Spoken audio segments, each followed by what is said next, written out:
नमस्कार. दामू मोळे ऑफिशियल या आपल्या YouTube चॅनलमध्ये आपलं स्वागत करतो. सुरुवातीला आपण व्हिडिओ बघितला. त्या व्हिडिओच्या संदर्भामध्ये असलेला विषय आपण या व्हिडिओच्या माध्यमातून समजून घेणार आहोत.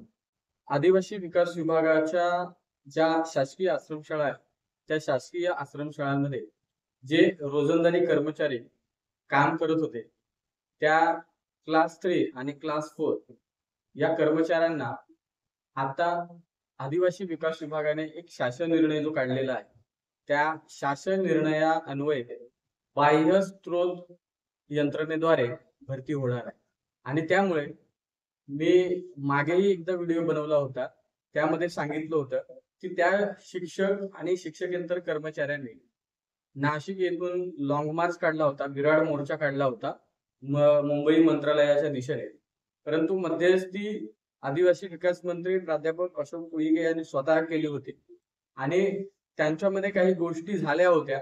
त्यांना लवकरात लवकर आदेश देण्यात येणार होते, परंतु एन मोमेंटला मग काय झालं नेमकं हे कळायला मार्ग नाही. आणि मग त्यानंतर त्या कर्मचाऱ्यांना असं वाटलं की संबंधित मंत्र्यांनी आपल्या तोंडाला पानं पुसलेली आहेत आणि म्हणून आता ते नाशिक येथे गोल्फ मैदानावरती पुन्हा विराड मोर्चाला बसलेले आहेत, आंदोलनाला बसलेले आहेत. म्हणजे सुरुवातीला जो आपण व्हिडिओ बघितला, स्टार्टिंग आपल्या व्हिडिओची झाली, ते आंदोलन सुरू आहे नाशिक येथील गोल्फ मैदानावर.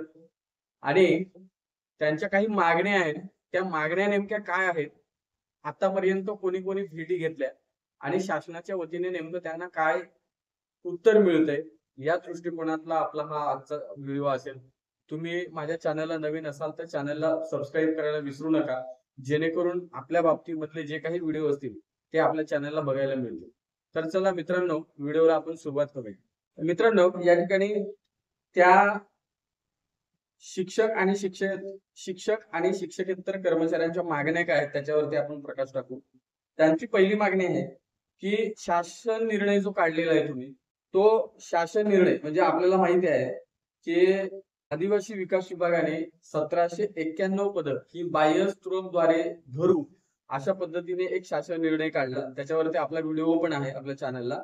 आणि त्यामुळे हे जे रोजंदारी कर्मचारी होते, रोजंदारीवर काम करणारे शिक्षक आणि शिक्षकेतर कर्मचारी होते, यांच्यावरती एक प्रकारची कुऱ्हाड कोसळली. त्यांच्या मूळ मागण्या आपण सुरुवातीला जाणून घेऊ. की त्यांचं म्हणणं आहे की बाह्य स्त्रोतद्वारे जी भरती करण्याचा निर्णय घेतलेला आहे शासनाने, तो रद्द करावा. दुसरी मागणी आहे की ज्यांना नोकरीवरून काढून टाकलेलं आहे त्यांना तत्काळ परत घ्या आणि 10 वर्ष सेवा झाल्यानंतर त्यांना कायम करा. सेवा खंडित होऊ नये यासाठी शिक्षकांना शासनाच्या कंत्राटी पद्धतीवरती ठेवा. अशा पद्धतीच्या त्यांच्या 4-5 मागण्या आहेत. मला वाटतं त्यांचे मागच्या शैक्षणिक वर्षामध्ये पगारही झालेले नाहीयेत, ही वस्तुस्थिती आहे.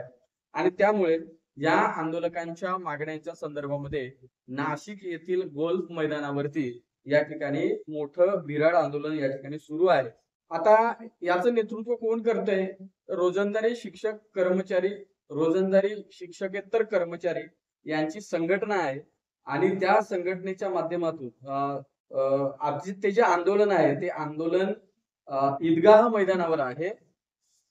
त्या ईदगाह मैदानावरती नाशिक येथे हे आंदोलन सुरू आहे. गोल्फ मैदानावरती मी म्हणत होतो, परंतु ते आंदोलन ईदगाह मैदानावरती आहे. आणि सद्यस्थितीमध्ये त्यांच्या या आंदोलनाला 4-5 दिवस होऊन गेलेले आहेत. या आंदोलनाच्या बाबतीमध्ये त्यांनी मागे एक आंदोलन केलं होतं. आदिवासी विकास मंत्र्यांनी त्यांना शब्द दिला होता, आम्ही तुम्हाला रोजंदारीवरतीच घेऊ, परंतु तो शब्द त्यांनी पाळला नाही. एकंदरीत न पाळल्यामुळे पुन्हा आंदोलन त्यांनी सुरू केलेलं आहे, असं एकंदरीत याच्यातून दिसतंय. आतापर्यंत तेथील आमदार नितीन पवार असतील, आमदार हिरामन खोसकर असतील, यांनी आंदोलनस्थळी जाऊन आंदोलकांच्या मागण्यांच्या संदर्भामध्ये मागण्या जाणून घेतल्या. आणि काल महाराष्ट्राचे अन्न व औषध प्रशासन मंत्री नरहरी झिरवाळ साहेब आंदोलकांच्या भेटीला गेले होते. जवळजवळ 3-4 तास चर्चा झाल्यानंतरही याच्यावरती मार्ग निघाला नाही. झिरवाळ साहेबांचं म्हणणं आहे की मंगळवारी मी मंत्री महोदयांसमवेत एक मीटिंग लावतो आणि त्या मीटिंगमध्ये तुमच्या ज्या काही मागण्या आहेत त्या मागण्यांवरती आपण जे काही तुमचं म्हणणं आहे ते त्या ठिकाणी मांडू आणि तुम्हाला अपेक्षित असलेली गोष्ट आपण साध्य करू असं त्यांच्या माध्यमातून म्हटलं गेलं. परंतु जे रोजंदारी शिक्षक आणि शिक्षकेतर कर्मचाऱ्यांचे जे शिष्टमंडळ आहे त्या शिष्टमंडळाने हीच मागणी रेटून धरली की आमच्या ज्या मागण्या आहेत त्या मागण्या रास्त आहेत. आदिवासी विकास विभागाने ज्या 1791 पद बाह्य स्त्रोतद्वारे जे भरणार आहेत त्या बाबतीमध्ये जो शासन निर्णय काढलेला आहे तो शासन निर्णय रद्द करा. आदिवासी विकास विभागाने शासन निर्णय काढलाय तो फक्त आम्ही म्हणतोय की रद्द करा आणि आमच्या ज्या पूर्ववत रोजंदारीच्या नियुक्त्या होत्या त्या नियुक्त्या आम्हाला द्या.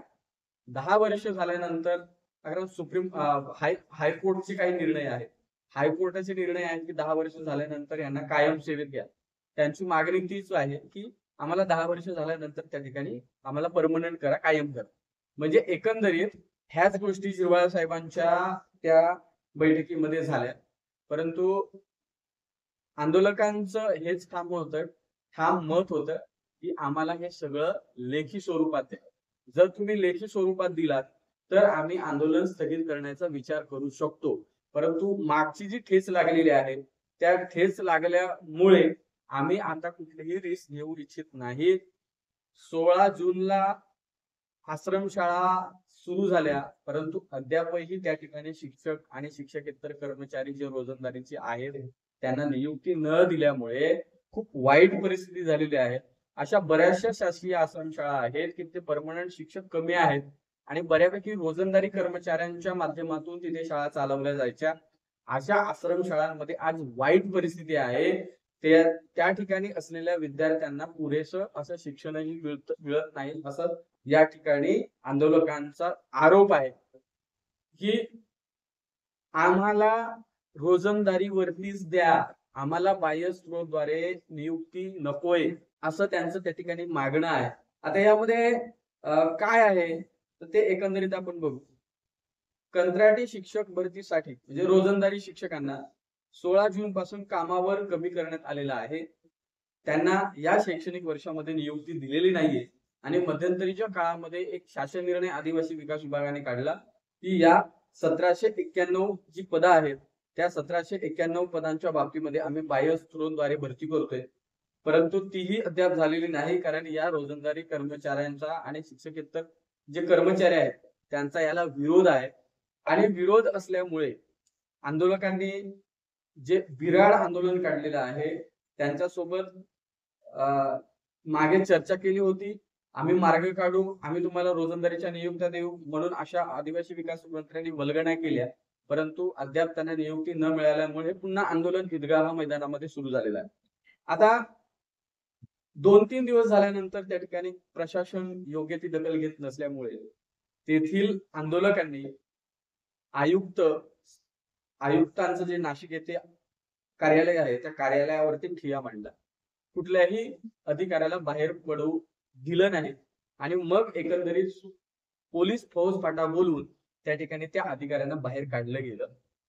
ही वस्तुस्थिती ही आहे मित्रांनो की आदिवासी विकास विभागाच्या अंतर्गत बरेचसे असे कर्मचारी आहेत की ज्यांना 10-10 वर्ष सेवा झालेली आहे. 9-9 वर्ष, 8-8 वर्ष, 7-7 वर्ष कंटिन्युअली सेवा झालेली आहे आणि अशा कर्मचाऱ्यांना आता शासनाच्या एका GR मुळे घरी बसावं लागणार आहे आणि बाह्य स्त्रोतद्वारे कुठल्या शिक्षकांची नियुक्ती होणार आहे हे माहिती नाही आणि त्यामुळे बऱ्याचशा शिक्षकांचं एज जे आहे ते एज बऱ्यापैकी झालेलं आहे. शिक्षकेतर कर्मचाऱ्यांचं एज झालेलं आहे आणि त्यामुळे भविष्यामध्ये आम्हाला कुठलीही परमनंट होण्याची या ठिकाणी संधी मिळू शकणार नाही आणि यामुळेच आम्हाला आमचा रोजगार, आम्हाला आमची रोजंदारी परत द्या अशा पद्धतीची त्यांची मागणी आहे. एकंदरीत मंत्री अन्न व औषध प्रशासन मंत्री झिरवाळ साहेबांनी मध्यस्थी करण्याचा पुरेपूर प्रयत्न केला परंतु त्यांना यश आलं नाही. आंदोलक आपल्या मागण्यांवरती ठाम आहेत. आता मुळात काही प्रश्न या ठिकाणी निर्माण होतात. एक फॅक्ट आहे ती फॅक्ट तुमच्या समोर ठेवावी असं एकंदरीत वाटतंय की आदिवासी विकास विभागाच्या माध्यमातून बाह्य स्त्रोतद्वारे ज्या पद्धतीने घाट घातला जातोय, त्यामध्ये ज्या शिक्षकांना किंवा शिक्षकेतर कर्मचाऱ्यांना 8-8, 9-9, 10-10 वर्ष झालेली आहेत रोजंदारीच्या कामावरती, त्यांचं पुढं काय होणार आहे? बाह्यस्रोतद्वारे तुम्ही एखाद्या कंत्राटदाराला तुम्ही कंत्राट देणार आणि त्या 8-9 वर्ष झालेल्या त्या शिक्षक आणि शिक्षकेतर कर्मचाऱ्याला जर नियुक्तीच मिळाली नाही, तर मग त्यांचं पुढे काय होणार? आज काही उमेदवार जे आहेत, ते उमेदवार या ठिकाणी एज बार होण्याच्या मार्गावरती आहेत. तर त्यांचं एजचं काय करणार? त्यांना भविष्यात नोकरी मिळणार नाही. त्याचं काय? बाकीच्या शिक्षकांना तुम्ही 10 वर्ष झाल्यानंतर त्या ठिकाणी पर्मनंट केलं आणि आता 9-10 वर्ष असलेल्या लोकांना तुम्ही जर त्या ठिकाणी डावलणार असाल, तर तो आमच्यावरती अन्याय नाही का? हा एक मूळ त्या ठिकाणी प्रश्न आंदोलनकर्त्यांकडून विचारला जातोय. दुसरी गोष्ट म्हणजे आदिवासी विकास मंत्र्यांना समजायला हवं, की पेसा क्षेत्रामध्ये ज्या आश्रमशाळा आहेत, त्या शासकीय आश्रमशाळांमध्ये आता पर्मनंट भरती होऊ शकत नाही. कारण संबंधित मॅटर हा सुप्रीम कोर्टामध्ये प्रलंबित आहे. कारण पवित्र पोर्टलचीच भरती झालेली नाहीये. आणि त्यामुळे आदिवासी विकास विभागाच्या शासकीय आश्रमशाळांमध्ये तुम्ही पर्मनंट भरती करणार कधी आहात? ती कशी होणार आहे? आणि त्यामुळे ज्या शिक्षकांना 10-10 वर्ष झालेले आहेत, त्या 10-10 वर्ष झाल्यानंतर कोर्टाचा निर्णय आहे, की 10 वर्ष झाल्यानंतर या शिक्षकांना कायम करा. मग अशा पद्धतीने म्हणजे एकीकडे तुम्ही पर्मनंट भरती होणार नाहीये. सुप्रीम कोर्टामध्ये मॅटर प्रलंबित आहे. एकीकडे मात्र ज्या शिक्षकांना 10-10, 9-9 वर्ष झालेले आहेत, आता ते कायम होऊ पाहतात, कायम होण्याच्या मार्गावरती आहेत आणि तुम्ही दरवाजा बंद केलाय. मग या शिक्षकांचं भविष्यात पुढे होणार काय आहे? या रोजंदारी शिक्षकांमध्ये टीईटी, सीटीटी पात्रताधारक आहेत, ज्यांनी त्या आश्रमशाळांमध्ये 8-8, 9-9 वर्ष त्या ठिकाणी सेवा दिलेली आहे. अशा शिक्षकांवरती त्यांच्या पोटावरती ज्यावेळेस त्यांना त्यांचा पाय दिला जातोय, त्यावेळेस मात्र ते या ठिकाणी आंदोलनाच्या पावित्र्यातच येणार, यामध्ये तीळ मात्र शंका नाही. आणि त्यामुळे आदिवासी विकास विभागाकडे या माध्यमातून विनंती अशी असेल, की पर्मनंट भरतीचाही दरवाजा त्या ठिकाणी बंद आहे. आणि मग या शिक्षकांनी करायचं काय? या शिक्षकेतर कर्मचाऱ्यांनी करायचं काय? मग त्यांनी दिलेल्या मागील सेवेचं काय होईल? बाह्यस्रोतद्वारे तुम्ही कंत्राटदाराला भरती देणार. कंत्राटदार असे पण आहेत, ते पैशाची मागणी करतात. आपल्याला माहिती आहे. मग अशा ठिकाणी जर अशी परिस्थिती निर्माण झाली तर काय होऊ शकतं? आणि म्हणून ज्या रोजंदारी कर्मचाऱ्यांनी एवढी वर्ष सेवा दिली, त्या सेवेचा मोबदला काहीही मिळत नाही. त्यांनी सेवा दिली, परंतु आता त्यांना कायम होण्याची संधी आहे आणि तुम्ही मात्र काय कंत्राटी स्वरूपावरती तुम्ही ही भरती करताय. हे कुठेतरी न पटण्यासारखं आहे. मागे मीडियाला बातमी होती. आमचे मित्र ललित चौधरी जे आहेत संघटनेचे अध्यक्ष, त्यांनी ही मागणी केली होती, की आमचा जो काही रोजंदारीचा मूळ पगार आहे किंवा जे मानधन आहे, ते मानधन वर्षाकडे कॅल्क्युलेशन केलं आणि कंत्राटदाराला दिलेलं कंत्राटाचं कॅल्क्युलेशन केलं त्या निधीचा, तर खूप मोठा तफावत आहे. आणि म्हणून त्याने आरोप सुद्धा केला होता, की आदिवासी विकास विभागाने ही कंत्राटी भरती नेमकी कोणासाठी आणलेली आहे प्रश्नचिन्ह आहे. प्रश्नचिन्ह निर्माण केला होता त्यांनी, की आम्ही कमी पैशामध्ये काम करतोय, कंत्राटदाराला मात्र तुम्ही मोठ्या बलाढ्य अशी रकमेचं तुम्ही कंत्राट देताय. हे कुठेतरी चुकीचं आहे. आणि त्यामुळे एकंदरीत या व्हिडिओच्या माध्यमातून आदिवासी विकास मंत्री महोदय जे प्राध्यापक अशोक उईके साहेब आहेत, त्यांना एक विनंती आहे, की तुम्ही हा जो निर्णय आहे तो निर्णय तात्काळ मागे घ्यावा. रोजंदारी कर्मचाऱ्यांना रोजंदारीचे आदेश तात्काळ देण्यात यावे आणि त्या ठिकाणी त्यांची सेवा झाल्यानंतर त्या ठिकाणी त्यांच्या ज्या काही मागण्या आहेत, त्या मागण्या त्या ठिकाणी त्यांना त्यांच्या मागण्या पूर्ण कराव्यात. त्यांच्या समोर हाच एक मार्ग आहे, जे सनदशीर मार्गाने ते आंदोलन करू शकतात. हे कोणाच्याही विरोधात आंदोलन नाहीये. हे आंदोलन त्यांच्या रोजीरोटीसाठी केलेलं हे मोठं आंदोलन आहे. आणि त्यामुळे या व्हिडिओच्या माध्यमातून या ठिकाणी त्या आंदोलनकर्त्यांना सर्व संघटनांच्या वतीने पाठिंबा देण्यात यावा, की जेणेकरून त्यांच्या ज्या मूळ मागण्या आहेत त्या मूळ मागण्यांना कुठेतरी यश मिळेल.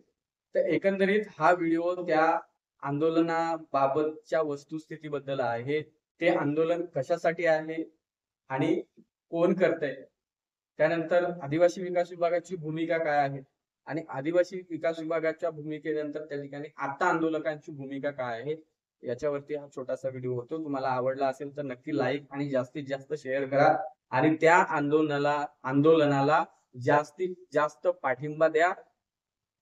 एवढंच या ठिकाणी व्हिडिओच्या माध्यमातून सांगतोय आणि थांबतोय. जोहार, जय संविधान.